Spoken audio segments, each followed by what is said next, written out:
Morning बच्चों। बेटा last हमने टॉपिक डिस्कस किया था कंजर्वेशन ऑफ लीनियर मोमेंटम। हमने क्या बताया था कंजर्वेशन ऑफ लीनियर मोमेंटम में कि आइसोलेटेड सिस्टम के लिए जो मोमेंटम होता है, मोमेंटम यानी कि पी, वो क्या रहता है बच्चों, कांस्टेंट रहता है, कंजर्व रहता है। ठीक है बेटा, ये हमने बात की थी अपने लास्ट लेक्चर में। अब देखिए उसी के बेस्ड क्वेश्चन है, न्यूमेरिकल है। ये कहता है बॉम्ब है हमारे पास जो रेस्ट में है, तो फिलहाल रेस्ट में है, तो बॉम्ब का जो भी मास होगा कैपिटल एम और यू उसका 0 है, रेस्ट में है, तो इसका जो मोमेंटम होगा पी वो 0 होगा बेटा। कितना होगा? 0। अब कहता है कि वो एक्सप्लोड हो गया 3 इक्वल पार्ट्स में, जिनमें से 2 पार्ट 9 मीटर पर सेकेंड एंड 12 मीटर पर सेकेंड से मूव कर रहे हैं परपेंडिकुलर टू ईच अदर। ठीक है, तो कहता है फाइंड या calculate velocity of third particle. हमें थर्ड पार्टिकल की वेलोसिटी निकालनी है। तो कैसे करना है बेटा? 2 पार्टिकल की वेलोसिटी पता है और दोनों परपेंडिकुलर टू ईच अदर जा रहे हैं, और थर्ड पार्टिकल की हमें फाइंड आउट करनी है v3। ओके, v1 v2 हमें दे रखा है। चलो कोई बात नहीं, यहीं से स्टार्ट करते हैं। तो देखिए बेटा, अब बिफोर एक्सप्लोड होने से पहले, ब्लास्ट होने से पहले मोमेंटम 0 है टोटल। ठीक है, एक्सप्लोड होने के बाद इन तीनों का मिलके टोटल मोमेंटम 0 ही रहेगा, क्योंकि principle of conservation of linear momentum यही कहता है बेटा, बाहर से कोई फोर्स नहीं लगा है, अंदर से ही एक्सप्लोजन हुआ है। ठीक है, तो जो एक्सप्लोजन जो होता है उसमें एक्सटर्नल फोर्स नहीं है बेटा, वो उसका खुद का इंटरनल फोर्स है। ऐसे ही क्रैकर का आ जाता है कि एक क्रैकर है, हमने उसको हवा में फेंका और बीच में जाके वो 2 टुकड़ों में डिवाइड हो गया। ठीक है, तो फिर वहां पे भी आप वही कंडीशन लगाते हैं। अब देखिए हम क्या करेंगे, apply law of conservation of linear momentum apply करते हैं। तो बिफोर एक्सप्लोजन 0, आफ्टर एक्सप्लोजन पहले पार्टिकल का मोमेंटम p1, दूसरे पार्टिकल का मोमेंटम p2, तीसरे पार्टिकल का मोमेंटम p3। भाई इनका टोटल यानी वेक्टर सम तो 0 के इक्वल आएगा बेटा। ये आपका बिफोर है, ये हमारा बिफोर है, बिफोर एक्सप्लोजन, और ये हमारा आफ्टर एक्सप्लोजन है। ठीक है, तो कंजर्वेशन ऑफ लीनियर मोमेंटम से दोनों इक्वल है। ओके, तो p1 को कैसे लिखेंगे? मास m है पहले पार्टिकल का, v1 vector, plus mass m है दूसरे पार्टिकल का, v2 vector, plus mass m है तीसरे पार्टिकल का, v3 वेक्टर, इक्वल टू में 0। बेटा इसको कॉमन ले लेंगे आप। ओके, तो आपके पास v1 vector plus v2 vector plus v3 vector equal to 0 आ गया। बोलो बच्चों, अब v1 v2 मालूम है, v3 निकालना है, तो v3 को एक तरफ रखो, बाकी को दूसरी तरफ ले जाओ। ठीक है, तो ले आए थे हम, तो यहाँ से आ गया v1 vector plus v2 vector equal to minus v3। बोलो बेटा, सबसे पहली बात, इन दोनों का जो वेक्टर सम है वो हमें v3 देगा, और वो इन दोनों के अपोजिट में आएगा, तो negative sign gives the direction of v। Negative sign gives the direction of v3। Clear है बेटा? अब हम v3 का मैग्नीट्यूड निकालेंगे। तो चलिए मैग्नीट्यूड के लिए क्या करेंगे, v3 का मैग्नीट्यूड निकालना है हमें, इक्वल टू ये 2 वेक्टर्स का सम है, तो जब 2 वेक्टर का सम लेते हैं तो उनका मैग्नीट्यूड निकालना, अंडर द रूट पहले का स्क्वायर प्लस दूसरे का square plus 2 first second cos of theta, दोनों परपेंडिकुलर है एक दूसरे के, cos 90 वाली टर्म हमारी 0 हो गई बच्चों। 0 हो गई तो इसको छोड़ देंगे। तो चलो आगे, v1 स्क्वायर, v1 कितना बेटा जी 9 है, 9 का स्क्वायर 36 प्लस v2 का स्क्वायर 12 है v2, तो v2 का स्क्वायर 144, तो यहाँ से ये कितना आ जाएगा, अंडर द रूट ये हो गए 10 और ये हो गए 10, ये आ गए 200। √200, ठीक है बेटा। सॉरी 9 का गलत कर दिया हमने, 9 का स्क्वायर करना है, मेरे दिमाग में 6 चल रहा था बेटा।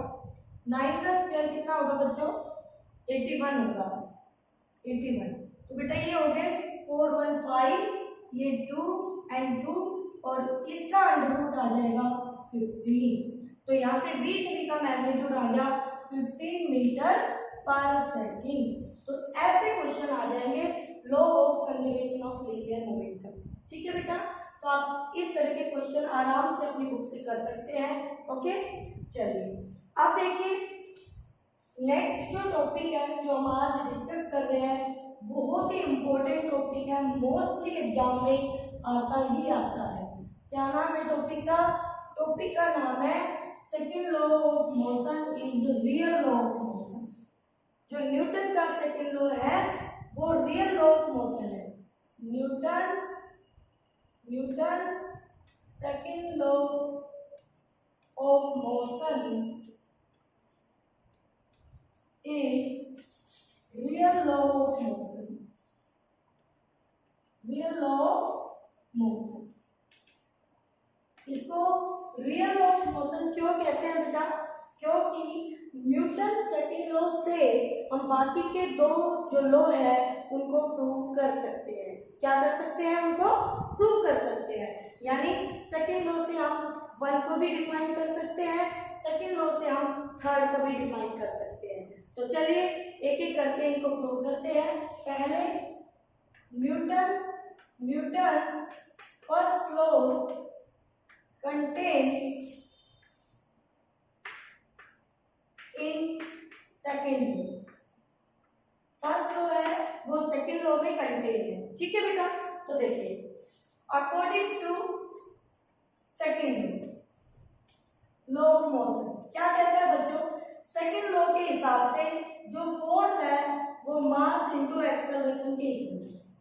जो फोर्स है वो मास इंटू एक्सेलरेशन के इक्वल है, ठीक है। इफ अगर हम फोर्स को 0 कर दें देन तो हमारे पास ma भी 0 हो जाएगा।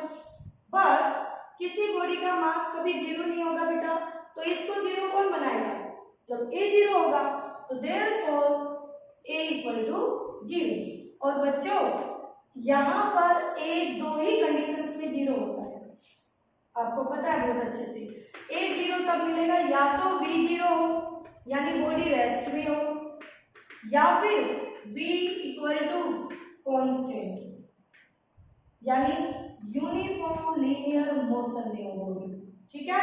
या तो बॉडी ULM में हो या बॉडी रेस्ट में हो, उन दोनों कंडीशंस में a हमें 0 मिलता है, एक्सेलरेशन ऑफ द बॉडी हमें 0 मिलता है, ठीक है। अब समझिए इस बात को। भाई इसने ये कहा जब किसी बॉडी पे बाहर से फोर्स नहीं लगाएंगे तो जो बॉडी रेस्ट में है वो रेस्ट में रहेगी, जो बॉडी ULM में है वो ULM में रहेगी। और ऐसी ही स्टेटमेंट हमारी first law, this is the first law of motion.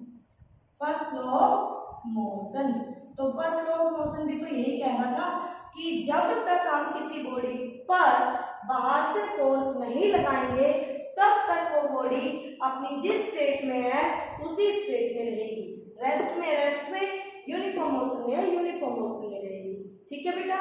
तो यहाँ से प्रूव हुआ न्यूटन सेकंड लॉ से first law.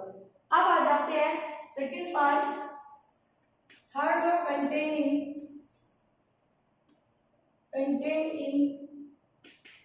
Second law.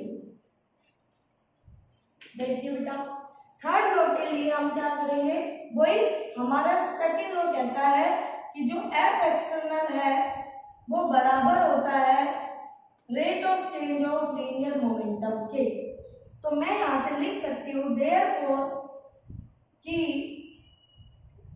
Change in linear momentum of first body delta P1 या PA कर लीजिए, A और B दो बॉडी ले लीजिए और सिस्टम आपने ये मान लिया, यहाँ पर दिखा देती हूँ मैं। This is the isolated system, हमें ये कंसीडर करके चलना होगा। आइसोलेटेड सिस्टम है हमारा, इसमें A और B दो बॉडी है, ठीक है। तो चलिए हमने यहाँ पर delta p a first body का चेंज इन मोमेंटम लिखा बेटा। इसको लिख सकते हो आप p vector dash minus p vector equal to अब एफ इंटू डेल्टा टी। तो एफ किसके ऊपर लगेगा, ए पर बी लगाएगा इंटू डेल्टा टी। ठीक है, इसी तरह delta p B change in momentum of second body, तो ये हो गया यहाँ पे ए जरूर लगा लेना, P B dash minus P B, okay बच्चों, equal to F of B A into delta T. ठीक है बेटा, अब हमें पता है बट वी नो दैट, हम जानते हैं for isolated system P is conserve, momentum क्या रहेगा सिस्टम का, कंजर्व रहेगा। तो देयरफॉर जो सिस्टम का चेंज इन मोमेंटम है delta p a plus delta p b वो जीरो होगा, चेंज नहीं हो रहा है, कंजर्व है, कांस्टेंट है सिस्टम का मोमेंटम। तो दोनों बॉडी का जो टोटल चेंज है वो टोटल सिस्टम का चेंज है, तो वो क्या रहेगा, जीरो रहेगा। ओके, डेल्टा पी ए की वैल्यू उठा लो, F A B delta T plus F B A delta T equal to zero. यहां से F A B plus F B A equal to zero और F A B equal to minus F B A which is equal and opposite to F B A, यानी ये दोनों force equal and opposite है बेटा। तो यहां से ये स्टेटमेंट किसने दी थी, this is the third law of motion, third law of motion, ये हमारा थर्ड लॉ ऑफ मोशन है। कौन सा है, थर्ड लॉ। चले कहां से थे, सेकेंड लॉ से, पहुंचे कहां पर, थर्ड लॉ पर। इसीलिए हमने सेकेंड लॉ को क्या बोला है, रियल लॉ ऑफ मोशन। और बेटा मान के चलिए मोस्ट इंपोर्टेंट टॉपिक है आपका, टॉपिक एग्जाम में आता ही आता है, फाइनल एग्जाम में मैक्सिमम चांस है, कोई 1-2% है अगर ये ना आए तो। ठीक है, तो देखिए यहाँ से अब गौर कीजिए न्यूटन सेकेंड लॉ पर, ध्यान से देखिए स्टार्टिंग पर, फिर आपको याद रहेगा न्यूटन सेकेंड लॉ की दो स्टेटमेंट पढ़ी। पहली स्टेटमेंट ये थी डेफिनेशन से स्टार्टिंग, इससे चल के आप यहाँ पहुंचे थे, डेरिवेशन डिराइव किया था आपने फोर्स के लिए जो माँ के इक्वल आया था एम के इक्वल। ठीक है बेटा, अब एक रिजल्ट यूज करके आप एक लॉ तक पहुंच गए, दूसरे डेफिनेशन यूज करके आप दूसरे लॉ तक पहुंच गए। तो उसके दो रिजल्ट है न्यूटन सेकेंड लॉ के, वो दोनों रिजल्ट आपने दोनों लॉ को प्रूव करने में यूज करने। ठीक है बेटा, तो ये हमारा रियल लॉ ऑफ मोशन था। अब देखिए दो छोटे छोटे क्वेश्चन है जिनमें हम फाइंड आउट करेंगे change in momentum, find out करना हमने, तो उसके बेस आपके बहुत सारे क्वेश्चन हो जाएंगे फिर, क्योंकि कॉन्सेप्ट क्लियर होने चाहिए बच्चों में। ठीक है, क्या क्लियर होने चाहिए, कॉन्सेप्ट क्लियर होने चाहिए। और मैंने एक वीडियो में आपसे पूछा था कि वेट की यूनिट क्या होगी, तो अभी तक काफी बच्चे रिप्लाई कर चुके हैं बेटा, और जिन बच्चों ने किया है उनका सही है। और ये तो कंफर्म है, जिसका सही होगा वही आंसर भेजेगा, क्योंकि जिसको भी डाउट होगा वो तो सेंड ही नहीं करेगा मेरे पास। लेकिन बेटा ऐसा नहीं है, अगर आप गलत करेंगे तो मैं उसको करेक्ट करके आपको बताऊंगी और फिर वो गलती आप सुधार लेंगे। ठीक है, लेकिन आप जब रिस्पॉन्स ही नहीं करेंगे तो फिर आप सीखेंगे भी नहीं। तो आप इस चीज को भूल जाइए कि मैं गलत करूंगा मैम क्या सोचेगी, नहीं, आपको अपने लिए पढ़ना है, आपको मेहनत करनी है, सीखना है आपको। ठीक है, तो सीखने में अभी हम सीख रहे हैं, कौन सा हमें एक्सपर्ट है, तो सीखने में गलतियां तो होती है। ठीक है, तो ये गलतियां आगे ना हो तो उनको पहले ही कर दो। ओके, देखिए आपको फाइंड करना है, find change in momentum, momentum. अब देखो चेंज इन मोमेंटम निकालना, पहला पार्ट क्या दिया है, पहला पार्ट दिया है ये हमारी बॉल है, दीवार है। ठीक है, बॉल, और एक बॉल, ये कोई बॉल है, मास इसका एम है, और ये ऐसे आई v वेलोसिटी से, और इस बॉल से टकरा के बिल्कुल अपोजिट ये ऐसे वापस सेम स्पीड लेके ये आ गई। ठीक है, वापस सेम स्पीड लेके ये आ गए। तो सबसे पहली बात तो ये जो बॉल है ये एक ही डायरेक्शन में गई और उसी में आ गई, तो इसका मोशन 1D हो रहा है। कैसा हो रहा है बेटा? 1D हो रहा है। तो 1D हो रहा है तो उसमें कोई कंफ्यूजन नहीं होगा। ओके, मैं चेक कर लेती हूँ वीडियो चल रही है या नहीं। ओके बेटा, कल ऐसे ही मेरे साथ हो गया था, वीडियो नहीं चल रही थी और मैं पढ़ाई जा रही थी। तो यहाँ पर बेटा ठीक है, अब हमें change in momentum find out करना है। तो चलो कैसे करेंगे, देखिए हमारे पास जो चेंज इन मोमेंटम होता है डेल्टा पी, वो होता है final momentum minus initial momentum. ठीक है बेटा, इसको ऐसे भी लिख सकते हो, m को बाहर कर दो और v final minus v initial, क्योंकि मास इनटू वेलोसिटी मोमेंटम होता है बेटा, तो m दोनों में आएगा, m मैंने कॉमन बाहर कर दिया। ओके ठीक है भाई। इस डायरेक्शन को बच्चों आपने पॉजिटिव मानना है, तो इसके अपोजिट वाली डायरेक्शन अपने आप नेगेटिव हो जाएगी। तो v इनिशियल जो होगा यहाँ से वो आपका प्लस v के इक्वल है और v फाइनल जो है वो माइनस v के इक्वल है। ठीक है बेटा, तो दोनों की वैल्यू पुट कर लेते हैं। v फाइनल जो है वो माइनस v है और जो v इनिशियल है वो प्लस v है, तो अब वैल्यू हमने रख दी। तो यहाँ से चेंज इन मोमेंटम हमारा आ गया माइनस का 2mv, माइनस का 2mv। बोलो बेटा, ये आ गया। ठीक है, तो ये था आपका change in momentum find out करना। क्या था? Change in momentum find out करना। अब एक चीज और देख लीजिए, आप अगर वेक्टर फॉर्म में लिख रहे हैं तो ये एक्स एक्सिस मान लिया आपने और इसको वाई एक्सिस मान लिया, तो बॉडी किस डायरेक्शन में मूवमेंट शो कर रही है? एक्स में।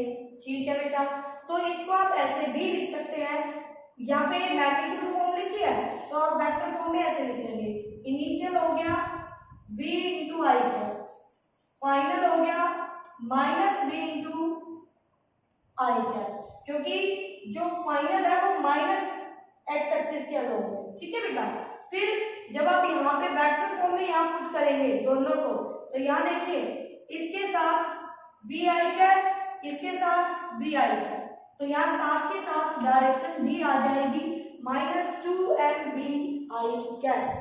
ठीक है बेटा, समझ में आई बात? ओके, तो देखिए जो फोर्स की जो डायरेक्शन होगी, बॉल ने बॉल पे जो फोर्स लगाया वो आपका इस डायरेक्शन में शो होगा, यानी पॉजिटिव डायरेक्शन में, लेकिन बॉल ने बॉल के ऊपर जो फोर्स लगाया वो आपका माइनस एक्स डायरेक्शन में फोर्स है। ठीक है, फोर्स इम्पार्टेंट। ओके बच्चों, उसके बाद सेकंड देखिए, सेकंड लेंगे 2D का एग्जांपल।